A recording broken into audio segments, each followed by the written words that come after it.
Labdien! 4. modelī, kuru veltīsim tēmai pamatā par finanšu vadību un pieskārsimies arī kopfinansēšanas aspektiem to dažādos izpausmes veidos. Un pirmajā nodarbībā apskatīsim tēmu par sociālo uzņēmumu un peļņu. Un šajā nodarbībā mums būs divas apakštēmas, tātad finanšu terminoloģija tieši sociālajiem uzņēmējiem, kā arī sāksim jau praktiski, kā tad noteikt izmaksas sociālā uzņēmuma produktam vai pakalpojumam. Un tā par finanšu terminoloģiju sociālajiem uzņēmumiem. Pamatā uzņēmumu finansēs, vai tas ir sociāls uzņēmums vai klasisks ekonomiskas subjekts, pamatā ir jānodrošina, ka uzņēmums noteiktā gadā nopelnīs vairāk naudas nekā iztērēs. Un šajā kontekstā runa ir par naudas plūsmu, par ienākumiem izdevumiem, ja, un šie konkrētie termini ir vienādi gan klasiskajam uzņēmumam, gan sociālajiem uzņēmumam. Proti, nopelnītā nauda, tie ir ienākumi, izdotā nauda, tie būtu izdevumi. Bet ņemot vērā to, ka sociālā uzņēmuma mērķis ekonomikā nav tikai peļņas gūšana, bet tieši šī sociālā labuma nodrošināšana, tad tālāk finanšu valodā, jeb terminoloģijā, attiecībā uz peļņu un zaudējumiem šie termini mazliet mainās. Proti, gada ienākumi, kas ir lielāki par izdevumiem, klasiskajā uzņēmējdarbībā tā ir peļņa, ko sadala dividendēs, reinvestē, izmanto kā faktisku peļņu, bet sociālajiem uzņēmumiem tā tomēr nav peļņa, tas ir pārpalikums, lai investētu uzņēmumā tālāk, nodrošinātu šo primāro mērķi sociālo labumu.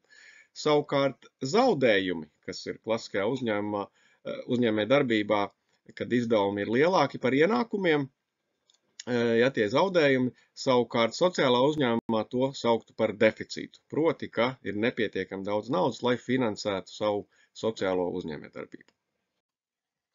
Pārpalikuma terminoloģijas kontekstā te jāpiebilst, ka sociālais uzņēmums ir salīdzinoši jauna socioekonomiska parādība ekonomikā un izpratne par to vēl tikai veidojās, tāpēc nav nepareizi lietot līdzinējo valodu un, teiksim, pārpalikums saukt arī par peļņu sociālā uzņēmuma kontekstā ar nosacījumu, ka šī peļņa tiek uztverta tā kā pēdiņās, ja, un tiek ieguldīta tālāk sociālā labuma, sociālā pakalpojuma vai produkta radīšanā.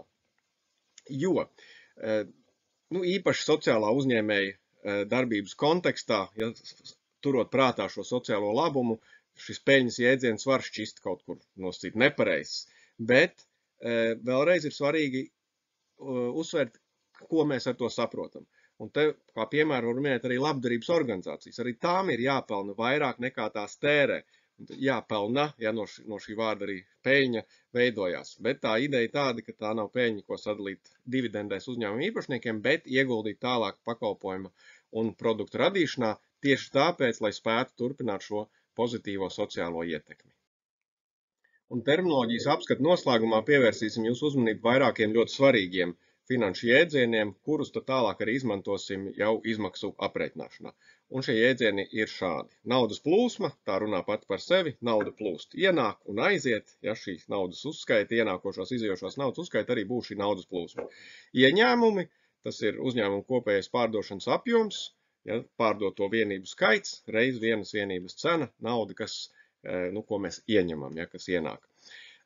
Izmaksas dalās divās galvenajās grupās, tās ir kopējās fiksētās izmaksas, angļu valodā ļoti bieži lieto šo terminu FC, fixed costs, un tās ir izmaksas, kas nemainīsies īstermiņā un bieži nemainās arī vidējā termiņā. Piemēram, īres maksas, algas darbiniekiem, apdrošināšanas izmaksas, reklāmas un citas patstāvīgas fiksētas izmaksas, kas nemainās no viena mēneša uz nākamo. Savukārt mainīgās izmaksas, angļu valodā VC no vārdiem variable costs, ir tās izmaksas, kas mainās, pamatojoties uz dažādiem aspektiem, pamatā uz to, cik daudz uzņēmums pārdod. Ja, tie var būt dažāda prēmija, nepieciešamie izējuma materiāli, klientu skaits un tam līdzīgi. Tās izmaksas, kas mainīsies no mēneša uz nākamo mēnesi, atkarībā no dažādiem aspektiem. Un pie pēdējā svarīgā finanšu jēdziena, kas mums tālāk būs nepieciešams, ir šis rentabilitātes, jeb peļņas slieksnis, angļu valodā to dēvē par break-even. Proti, tas ir punkts, kurā kopējās izmaksas un kopējie ieņēmumi ir vienādi. Un te mēs arī piedāvājam universālu formulu, lai aprēķinātu šo break-even vai rentabilitātes vai peļņas, vai reizēm viņu arī mēdz dēvēt par bezzaudējumu slieksni. Proti tā ir pārdoto vienību skaits, reiz šīs vienības cena, tie būtu tie ieņēmumi, un izmaksas būtu tātad mainīgās izmaksas reiz pārdoto preču vienību skaits, plus fiksētās izmaksas, tās, kas ir patstāvīgas. Ja šī vienādojuma abas puses ir vienādas, tad mēs esam uz break-even, jeb bezzaudējuma sliekšņa. Vairāk piedāvāju jums iepazīties šajā kvadrāta kodā piedāvātajā Swedbank rakstā, kur var uzzināt, kāpēc ir jānosaka tieši šis bezzaudējuma slieksnis.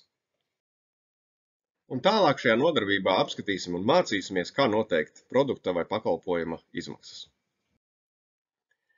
Iesākumā ir gana vērtīgi, tīri cilvēcīgi, ar parastu veselo saprātu, kad uz lapas sarakstīt, kāda veida izmaksas vispār mūsu sociālajiem uzņēmumam būs nepieciešams.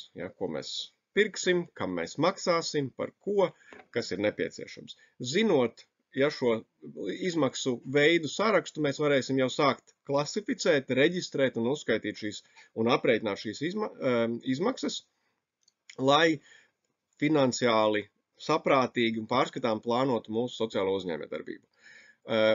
Pēc tam, kad tā uz saviem vārdiem sarakstīsiet, kādu veidu izmaksu veidi var rasties jūsu pakalpojumu vai produktu ražošanā, mēs kategorizēsim to 3 galvenajos pamatveidos. Proti pamatlīdzekļi, tie, kas ir uzņēmumā pamatlietas, tad ir mainīgās izmaksas un tad ir fiksētās izmaksas.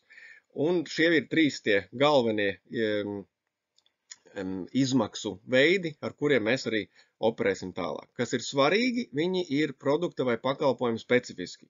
Reizēm tas var būt laiks, reizēm tas var būt ieguldītais darbs, reizēm tās var būt noteikti izejmateriāli, viņi te nav universāls formulas, bet produkta un pakalpojumi specifiski. Tāpat izmaksu aprēķināšanai ir jāsāk ar pieeju, ka mēs mēģinām identificēt faktiskās izmaksas, proti identificēt visu, kas mums radīs izmaksas. Kāpēc tas ir svarīgi? Tas ir svarīgi tāpēc, lai mēs pēc tam spētu noteikt adekvātu un finansiāli pamatotu cenu, ko mēs piedāvāsim klientam par viena produkta vienību, produktu paketi vai viena pakalpojuma vienību vai paketi. Un te ir šīs vārds faktiskās izmaksas, te varētu lietot sinonīmu vārdam realistisks, proti cik mums reāli, faktiski izmaksās mūsu produkts vai pakalpojums. Un runājot par izmaksām, sāksim tās dalīt jau mainīgajās un fiksētajās izmaksās un mēģināsim arī veikt šo aprēķinu. Proti ABC, faktiskās izmaksas materiāliem, lietām, faktiskās izmaksas darba spēkam un citas faktiskās izmaksas. Un te ir jāņem vērā, cik mēs vienības saražosim, produktu gadījumā, šis ir produktu vienības, pakalpojumu gadījumā tās var būt darba stundas, kas ir ieguldīts pakalpojumu ražošanā, tās arī ir faktiskās izmaksas, kas radīsies, cilvēkiem būs jāmaksā alga, un pieskaitāmās izmaksas, būtu šīs fiksētās izmaksas, kas ir papildus, lai spētu ražot pakalpojumu vai produktu, viss pārējās piesaistāmās pieskaitāmie izdevumi, proti elektrība, īre, apdrošināšana un citas reālas faktiskas izmaksas, kas jums radīsies jūsu produkta vai pakalpojuma ražošanas laikā.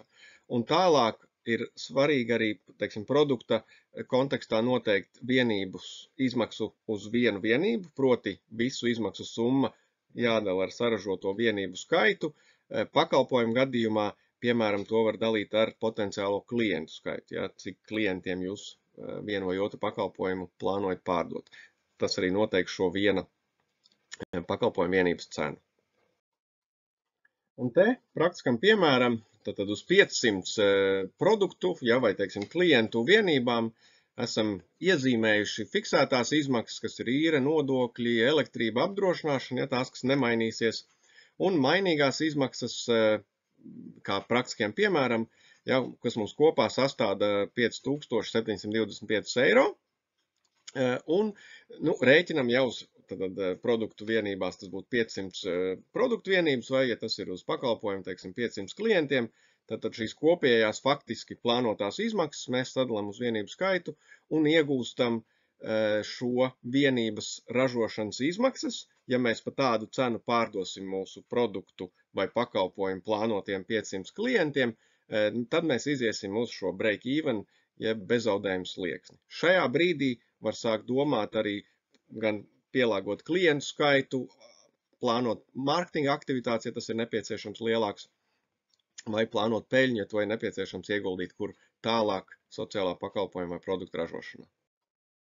Šeit daži vārdi par pakalpojumu. Ja iepriekšējais piemērs jau minēja, viņi var izmantot arī uz pakalpojumu radīšanu, bet faktiski pakalpojuma izmaksu aprēķināšanai nav noteikts universāls formulas, tā ir atkarīga no sniegtā pakalpojuma veida un specifikas. Tomēr šis kopējais vispārējais aprēķins ir izmantojams un to var pielāgot, proti apkopot kopējās fiksētās izmaksas, kopējās faktiskās izmaksas, ja kas būtu gan fiksētās, gan mainīgās izmaksas, citus pieskaitāmos izdevumus, ja tāda rodas, un tālāk ir identificēt vienību mēru.